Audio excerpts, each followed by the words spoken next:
दोस्तों, आप लोग के बीच एक कहानी लेके आया हूं। कहानी का नाम है मजा और सजा। तो दोस्तों, कहानी को सुनने के लिए हमारे साथ लास्ट तक बना रहे। उसे पता नहीं था कि अब वह कहाँ है कि तभी एक बूढ़ी अम्मा ने उसका हाथ थाम कर कहा, बेटा, अम्मा से रूठ कर तू कहाँ भाग गया था। उसने चौंक कर पीछे की ओर देखा। तकरीबन 64 तब 65 साल की वे अम्मा उसे अपना बेटा समझ रही थीं। फिर तो आसपास के सारे लोगों ने उसे बुढ़िया का बेटा साबित कर दिया। उसे जबरदस्ती बुढ़िया के घर जाना पड़ा। उस बुढ़िया के बेटे की शक्ल और उम्र पूरी तरह उससे मिलती जुलती थी। चलो, थोड़ा मजा ले लेते हैं, उसने मन ही मन सोचा। रात को खाना खाने के बाद जैसे ही वह सोने के लिए कमरे में पहुंचा तो चौंक गया। बुढ़िया की बहू गर्मा गर्म दूध लेकर उसके पास आई। वह भरे पूरे बदन की सांवले रंग की औरत थी। अब मैं कभी आपसे नहीं लड़ूंगी, आपकी हर बात मानूंगी, वह औरत उससे लिपटते हुए बोली। क्यों, क्या हुआ था? उसने बड़ी हैरानी से पूछा। आप शादी के 2 महीने बाद अचानक गायब हो गए थे। सबने आपको बहुत ढूंढा, पर आप कहीं नहीं मिले। इस गम में बाबूजी चल बसे। वह रोते हुए बता रही थी, मैं सब भूल चुका हूं, मुझे कुछ याद नहीं है, मैं किसी को नहीं पहचानता। वह शांत भाव से बोला। उस औरत ने रात को उसे भरपूर देह सुख दिया। सुबह के तकरीबन 8 बजे उसकी नींद खुली। उसने ब्रश करके चाय पी। दिन में पता चला कि वह दुकान चलाता था। वह दिन भर में अपनी इस जिंदगी के बारे में काफी कुछ जान गया। उसकी 5 बहनें थीं और वह एक लौता भाई है। उसकी पत्नी चौथी बहन की ननद है। तकरीबन 6 साल पहले शादी हुई थी। उसका बेटा लापता हो गया है। शायद सड़क हादसे में या किसी दूसरे हादसे में अपनी औलाद खो चुका है। बेटा वह भी इकलौता, इसलिए यह दर्द दिखाया नहीं जा सकता। दूसरी ओर अनपढ़ और देहाती बहू है, जो 16 से 17 साल की उम्र में ही ब्याह कर यहाँ आई थी। कुछ ही दिनों में पति गुजर गया, इसलिए बड़ी मुश्किल से मिले इस पति को वह संभाल कर रखना चाह रही है। कितना भी बड़ा हादसा हो, सरकार बस एक जांच कमीशन बिठा देगी। इससे ज्यादा करेगी तो इस पीड़ित या उसके परिवार को 2-3 लाख रुपए का मुआवजा दे देगी। मगर उसे न तो मुआवजा मिला था, न ही लाश। वैसे भी जनरल डब्बे में सफर करने वाले लोगों की जिंदगी की कोई कीमत है क्या? काफी दिन न मिलने के चलते उसने मरा मान लिया था। क्या पता कहीं जिंदा हो और लौट आया हो। उस हादसे में क्या पता याददाश्त चली गई हो। इसलिए सास बहू दोनों ही अपने अपने तरीके से उसे याद दिलाने की कोशिश में थीं। 2 दिन बाद ही सभी बहनें, बहनोई और बच्चे आ गए। अम्मा, यह तो अपना ही भाई है।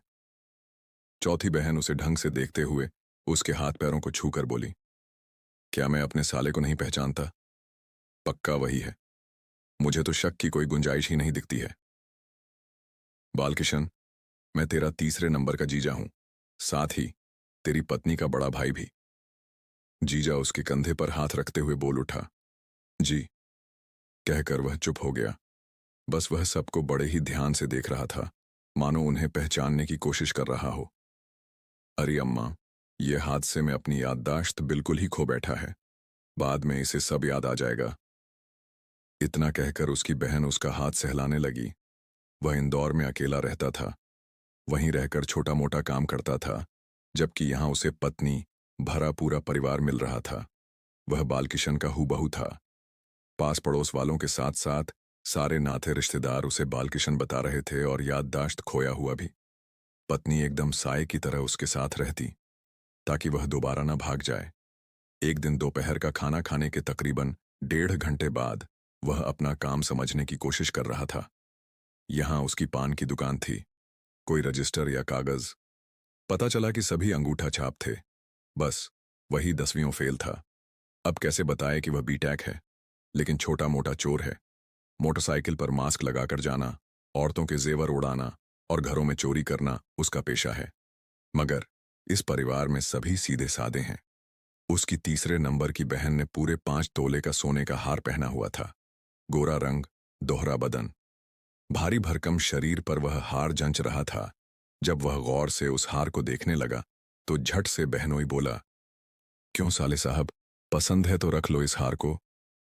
ऐसी बात नहीं है, वह सक पकाकर बोला था। फिर भी तुम मेरी बहन के सुहाग हो, अगर कुछ चाहिए तो बोलो। मेरी बहन की वीरान जिंदगी में बहार आ चुकी है। जीजा भावुक होते हुए बोला, ऐसा कुछ नहीं है। वह मना करते हुए बोला। शाम को उसका साला जब जाने लगा तो कुछ रुपए उसकी पत्नी को देने लगा और बोला, दुकान काफी दिनों से बंद पड़ी हुई है, मैं कल ही जाकर दुकान को सही कर दूंगा। भैया, मेरे पास पैसे हैं, इनके पास भी जेब में 20,000 रुपए हैं। वह भाई को पैसे देने से मना करते हुए बोली, मगर मैं तो पान की दुकान चलाना भूल गया हूं, पान लगाना तक नहीं आता मुझे, कैसे बेचूंगा? उसके दिमाग में तेजी से कुछ चलने लगा। क्या सोच रहे हो साले साहब? जीजा मानो उसके चेहरे को गौर से पढ़ते हुए बोला, पान की दुकान मैंने कभी चलाई नहीं है, मैं तो टेलीविजन, ट्रांजिस्टर, फ्रिज सुधारना जरूर जानता हूं। वह जीजा को समझाते हुए बोला, फिर तो हमारे पड़ोस में दुकान ले लेते हैं, 5-10 किलोमीटर में एक भी दुकान नहीं है, खूब चलेगी। जीजा हंसते हुए बोला। अगले दिन सुबह घर से तकरीबन 1.5 किलोमीटर दूर बंद पड़ी दुकान उसे सौंपी गई, तो दिन भर में उसे सुधार कर दुकान की शक्ल दे दी। जरूरी सामान का इंतजाम किया गया। पहले दिन वह 500 रुपए कमाकर लाया तो बहुत खुश था। जीजा भी उसके काम से खुश था। वह उसे खुद घर छोड़ने आया था। अम्मा, यह तो कुशल कारीगर है, देखो, आज ही इसने 500 रुपए कमा लिए। अब तक यह 4 ऑर्डर पा चुका है। जीजा जोश में बोल रहा था। अब बेटा आ गया है ना, मेरी सारी गरीबी दूर हो जाएगी। अम्मा तकरीबन रोते हुए कह रही थी। रो मत अम्मा, मैं सब ठीक कर लूंगा, वह पहली बार बोला था। रात को खाना खाने के बाद जब वह बिस्तर पर सोने पहुंचा तो पत्नी खुशी से भरी थी। अरे, आप तो बहुत ही कुशल कारीगर निकले, वह चुहल करते हुए पूछ रही थी। कुछ नहीं, बस यूं ही थोड़ा बहुत जानता हूं।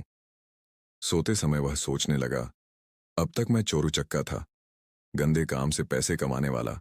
अब मैं मेहनत से पैसा कमाऊंगा और परिवार का पेट भरूंगा। इतना सोचते सोचते उसने पत्नी के सिर पर प्यार से हाथ फेरा और बोला, मैं तुम्हें अब कभी नहीं छोड़ूंगा, कभी नहीं। इतना कहते ही उसे सुख की नींद आने लगी। सच कहें तो इस सजा में भी मजा था। तो दोस्तों और सहेलियों, कैसी लगी कहानी हमें जरूर बताएं। थैंक्स।